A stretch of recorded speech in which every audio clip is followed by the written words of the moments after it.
رسول اللہ صلی اللہ علیہ وسلم ایک دن حضرت عائشہ رضی اللہ تعالی عنہا کے پاس آئے۔ اس وقت ایک عورت حضرت عائشہ رضی اللہ تعالی عنہا کے پاس بیٹھی تھی۔ آپ صلی اللہ علیہ وسلم نے دریافت کیا، یہ کون ہے؟ عرض کیا، فلاں عورت، اور اس کی نماز کے اشتیاق اور پابندی کا ذکر کیا۔ آپ صلی اللہ علیہ وسلم نے فرمایا، ٹھہر جاؤ، سن لو کہ تم پر اتنا ہی عمل واجب ہے جتنے عمل کی تمہارے اندر طاقت ہے۔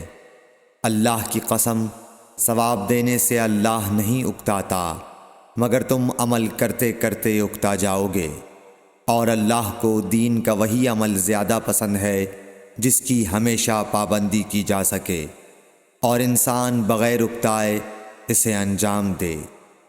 صحیح بخاری، حدیث نمبر 43۔